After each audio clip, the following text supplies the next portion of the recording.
Então tem Flamengo e Vasco, hein? Nessa crise do Vasco, eliminado da Copa do Brasil pelo ABC. Tá? O Vasco foi eliminado ontem nos pênaltis. Cada pênalti também pavoroso. O último pênalti do Vasco foi na lua, praticamente. E o Vasco eliminado, tendo que ir para esse jogo contra o Flamengo agora. Sendo muito sincero, eu acho que o Vasco, chance de título, de repercussão, seria mais a Copa do Brasil. Que é mata-mata, é um time que tem uma torcida, é uma torcida que lota São Januário, que tá formando um time competitivo, mas brasileiro não dá. Libertadores ele não vai, brasileiro não dá. Talvez ali, seria a Copa do Brasil. E agora sobra o Campeonato Carioca. E o Vasco saiu atrás do Flamengo. Mauro César Pereira, o que falar desse clássico, né? O Flamengo também chega bem cobrado, porque se o Flamengo não passar vai ser mais pressão sobre o Vitor Pereira, e agora o Vasco. Agora, é o que você fala, o Vitor Pereira tem muita pressão, mas você não vê a mesma pressão no Barbieri, que foi eliminado. O Barbieri, porque ganhou do Flamengo de 1-0, parecia que era o melhor técnico do universo, né? Não, sim, mas não foi cobrado. É exagero, agora, né? Exagero. Aliás, o Barbieri veio de um trabalho no último ano e pouco do Bragantino. Horroroso. Péssimo, né? Horroroso. Final, uma coisa...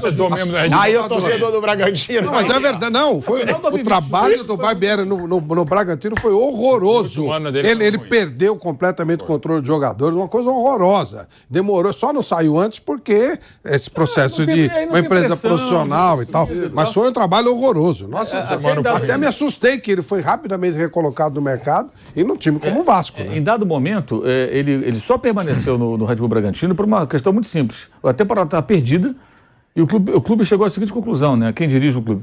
Não adianta pegar agora, mandar esse cara embora, trazer um outro na correria, não conhece nada aqui dentro. Vai fazer o quê de maravilhoso? Começar o processo de escolha do outro. Terminar o ano, vou começar a pensar em outro. E foi o que eles fizeram. Terminou o ano, foi buscar lá o português, que até o time vem jogando bem, surpreendentemente foi eliminado da Copa do Brasil, que vem fazendo bons jogos agora na reta final do Paulista, e acho até que é o time que deve fazer a final com o Palmeiras e pode fazer jogos bem equilibrados, como foi o último, né? O Palmeiras ganhou 2-0, o jogo foi difícil. O Bragantino finalizou mais, atacou mais, marca forte, é um time diferente do Barbieri, esse Bragantino atual, é um time mais competitivo, me parece. E também é o início do trabalho, né? O técnico lá, o Caixinha, chegou agora, também está recém-chegado, então tem esses altos e baixos aí e tal. Mas eu acho que agora a pressão muito maior no Vasco, né? Não tem, por mais que se fale de Vitor Pereira, o cara treinou a semana inteira, teve tempo, jogou segunda à noite, vai jogar domingo, 6 horas da tarde. O Vasco teve esse jogo no meio do caminho, o desgaste da eliminação, a irritação da torcida. É muito provável que a torcida do Flamengo seja mais numerosa, embora o Vasco seja o mandante do jogo. Né? Isso aí, o jogo de ontem deu uma esfriada, né? Aquele vascaíno menos apaixonado, digamos assim, está pensando se vai domingo, né? Porque, pô, foi demais ontem. É um negócio que desanima o torcedor. É para mudar para o jogo da volta, o astral, evidente. Então, o Vasco vai ter que encontrar forças e o Flamengo, ao contrário, venceu o Vasco, conseguiu dar uma acalmada. Ele praticamente não tem laterais, só tem um Ayrton Lucas, mas pode usar o Cebolinha na função, tem treinado na função, inclusive, e tal. E mais o desgaste físico também, que jogou ontem, né, cara? Ele é mais inteiro, ele tem quase uma semana de descanso. O Vasco fez um jogo ontem intenso, né? Um desgaste até emocional ali pela busca de um resultado que não aconteceu. Você vê a entrevista do Léo Pelé no final do jogo ali, ele não encontrava, o capitão do time, ele não conseguia nem falar. Ele estava bem abalado. Ele não conseguia nem falar, ele não encontrava palavras, porque, assim, o que me parece é o seguinte, não é que o jogador menospreza o adversário, mas nesse cenário, o cara vai para o campo, assim, ele não está preparado para a derrota. O jogador, sabe, um jogo difícil, o cara fala, porra, esse jogo vai ser difícil, se a gente não jogar bem, a gente vai perder, porra. Temos que ir com tudo. Esse tipo de jogo, acho que você não vai preparado para a dificuldade que aconteceu. E aí, de repente, tem essa dificuldade toda, acaba perdendo o jogo, no caso, nos pênaltis, é eliminado, e o cara não está preparado para isso. Os jogadores estavam muito abalados. O Pedro Raul foi xingado pela torcida. Muito xingado. Quer dizer, esse cara vai entrar em campo do domingo, ele tem que ter muita personalidade. Não estou dizendo que não tenha, mas é um trabalho em pouquíssimo tempo. Hoje é sexta-feira, o jogo é domingo. Então, hoje os caras voltam para treinar num baixo astral, tendo que encontrar forças. Eu acho que o Vasco está num... E se for eliminado, é uma semana de duas... Será, se acontecer, de 2 eventuais derrotas para o Flamengo e uma eliminação da Copa do Brasil.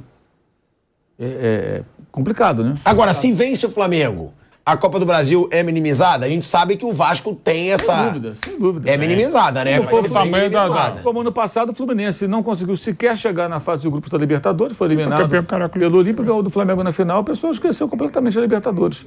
Quer dizer, a rivalidade tem esse poder aí de... Mas, assim, é um remédio que não resolve, né? É um paliativo, né? Não vai curar o mal.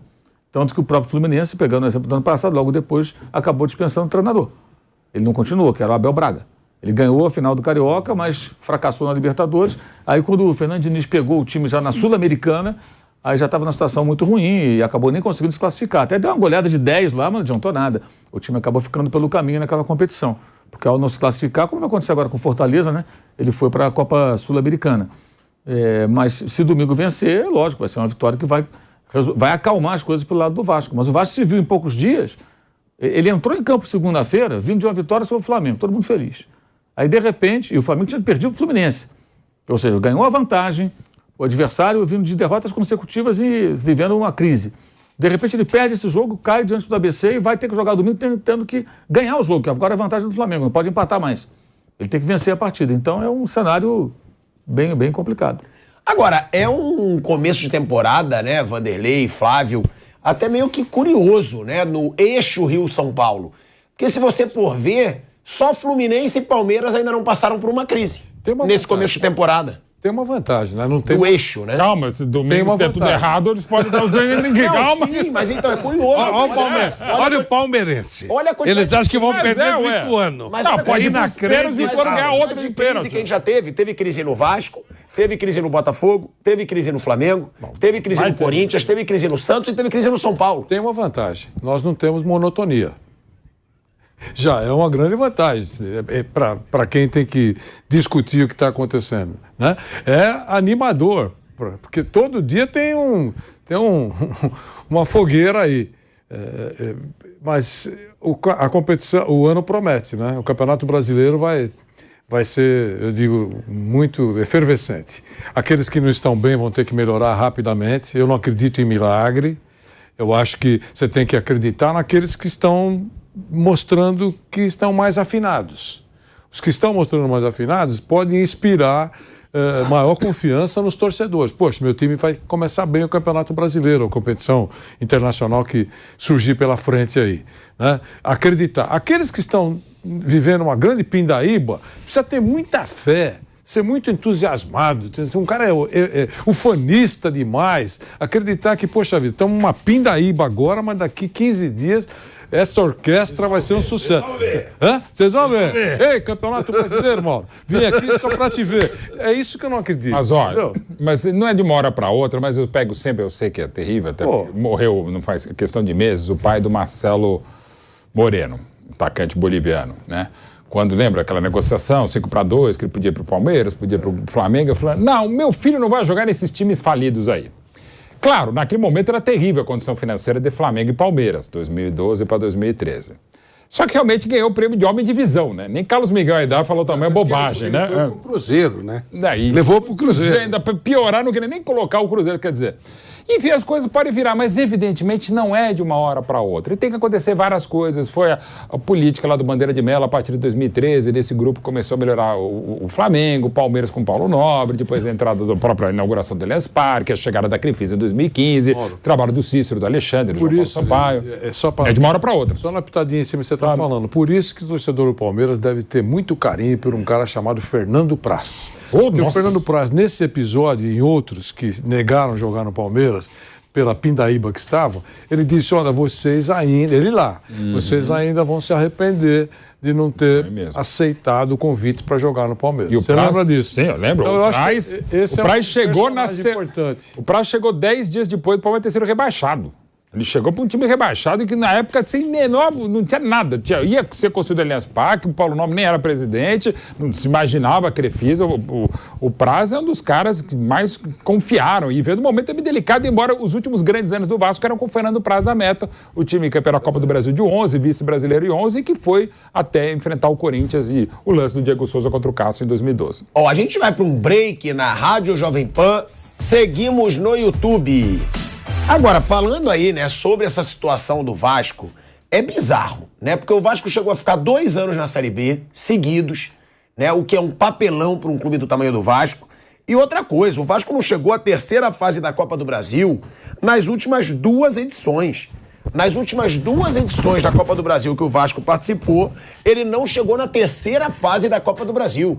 torcedor do Vasco tem que ficar puto mesmo, o torcedor do Vasco tem que cobrar mesmo, não pela SAF, mas pelo time. Sim, porque a SAF começou agora, dá pra gente dar um pouquinho mais de tempo, mas pelo amor de Deus. O Vasco tá assim desde 2008, mas eu quero dizer... É uma draga surreal aqui você também. só fala do Vasco quando tem notícia ruim. Quando o Vasco ganha do Flamengo, passa 3 minutos. A gente falou pra caramba. Falou pra caramba do Flamengo, só fala do Flamengo aqui. Agora só fala do Vasco quando tá mal. Falamos do Vasco. Falou que o Flamengo perdeu pro Vasco. Sim, que venceu mais do que o Vasco venceu o Flamengo. Eu sei que você deve estar incomodado com a audiência do Flamengo. Não é isso. Deixa de ser tonto. Seja jornalista. Não seja terraplanista. Não seja flacentrista. Mas isso eu vou falar. Tá? Eu nem me sinto jornalista hoje em dia, não. Tenho vergonha do jornalismo no Brasil. Eu sou entretenimento. Não, entretenimento. Foi. Eu tenho vergonha do jornalismo. É outra história. O Bozo chegou. É outra história. Mas é verdade. É verdade. Tem de muito jornalista e, sobretudo, muita besta metida a jornalista. E eu, pelo menos, não sou metido a jornalista. Exatamente. Eu até tem muito jornalista metido a besta, mas tem muita besta metida a jornalista. Que aí sou eu. Não é você. Você é jornalista, é uma bestinha, mas a gente se adora. Eu discordo de tudo que você fala e pensa, e principalmente quando você faz, sobretudo sobretudo no Instagram. Quando você aparece no Instagram apontando o dedinho pra cima... Eu não vou. Quando aparece no Instagram, quando ele tá no carro, assim, ó, é assim, eu normalmente discordo do que você fala. E aí que explode. Mas é uma das coisas, pra quem não gosta, ou que discorda, quem não gosta de mim, quem não gosta do pilhado, entendo isso aí, é uma das coisas mais legais do Thiago, é isso. Eu quero discordar de quase tudo que ele fala, mas é um cara legal pra cacete. E eu não vou falar quem é o meu amigo, colega, jornalista também, falou, cara, eu discordo de tudo que o Pilhado fala, mas ele é tão carisma, ele é tão divertido, que é uma coisa legal. Até quando ele fala bobagem, faz os negócios que ele fez. Eventualmente. Não é sempre. Olha aí. Não é sempre, não é todo dia. Mas quando aparece o dedinho no Pilhado no Instagram assim... E eu tô aqui, eu falo sempre. Eles estudam mais, eles assistem mais jogos. Eu tô aqui pra entreter mesmo. Tô aqui pra botar pilha mesmo. Mas só pra falar isso, de novo, se a gente só falar de Flamengo e Corinthians, como a gente só fala de Flamengo e Corinthians, não dá certo. Que é isso aqui, o teu Palmeiras tem espaço demais aqui. Né? O Paulista pelo amor de Deus. Mas a gente tá falando mais do Vasco quando o Vasco perde. Quando o Vasco mas geralmente quando perde numa situação dessa, é que a gente mais fala mesmo. Quando o Flamengo tá em crise, você que fala do Flamengo, é porrada doidado. A crise nem sempre. A crise, ela repercute mais. Eu sei. Estamos de volta. De volta à Rádio Jovem Pan, agora na rádio e no YouTube, falando ainda diante da revolta de Mauro Betti, da crise no Vasco. Não é da pela segunda vez... É que a gente só fala do Vasco quando tá em crise. Quando ganha o clássico do Flamengo, a gente fala mais do Flamengo que perdeu do que o Vasco ganhou. É só isso. A gente falando agora, sobre essa situação, é a segunda vez consecutiva que o Vasco não chegou à terceira fase, hein? Da Copa do Brasil. É muito preocupante. Outra coisa, né, Thiago? Perde com todo mundo, né? O Grêmio passou bem pelo Ferroviário, que é um dos grandes momentos do Ferroviário. O Ferroviário amou o time do Renato foi bem. É 2 milhões e 100 mil a menos só nessa primeira, né? Sem contar as possibilidades de outras fases da Copa do Brasil, né? Numa fase que o investidor que entrou novo, ele quer dinheiro. É grana. O torcedor botou dinheiro, o investidor botou dinheiro, ele quer o dinheiro de volta. Gente, ele jogou com o time da Série B e ele viveu mais na Série B do que na A nos últimos tempos. Então não dá também para achar que foi tão absurdo assim. Se você olhar a camisa, sim. Mas se você olhar a realidade, desde 2008, alguém está aqui, 2008. Né? Ele disputou 5 vezes lá embaixo. Cara, e ele disputou mais B do que A.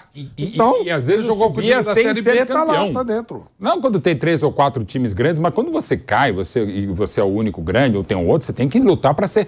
Você sobe porque sobem 4, mas você é quase... Aí sim, aí eu acho que a obrigação grande quando tá na segunda divisão, não sei quando tem 3, 4 grandes e tal, você subir como campeão. Teve uma dos acessos, e é terrível porque eu mesmo me complico em lembrar qual que foi o ano. Que o Vasco hoje que era contra em casa, isso, Maracanã. Ele jogou, se ele perde o ano, ele tá fora. O problema todo é que o Vasco tá vivendo um processo de uma nova fase, né? Mas você não acha vergonha, não, a eliminação do Vasco? Eu acho que ainda não dá tempo de você avaliar. Ele tem sido um time com cara de Série B nos últimos tempos. Ficou mais na B do que na A. Isso ainda é reflexo Eurico Miranda, aquelas coisas todas. Para você recuperar isso é terrível. Agora, tá sob nova direção.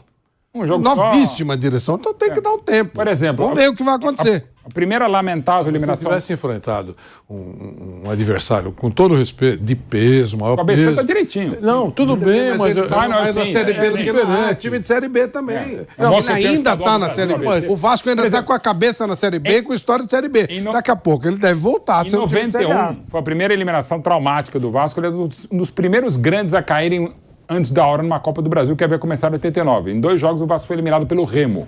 E era aquele Vasco que no ano seguinte viria a ser tricampeão carioca. Em 90 já tinha sido vice-campeão do Rio, aquela confusão de o Eurico Miranda na volta olímpica com a caravela, lembra? O Botafogo foi bicampeão, né? E o time do Vasco pegou a caravela na torcida e deu volta olímpica com caravela. Aquelas coisas que você acha, não, isso não teve, não, aconteceu, né? E aconteceria coisas piores, tal, ainda mais naqueles anos 90. Mas era algo inacreditável. À época, em 91, o Vasco ser eliminado pelo Clube do Remo, né? Enfim...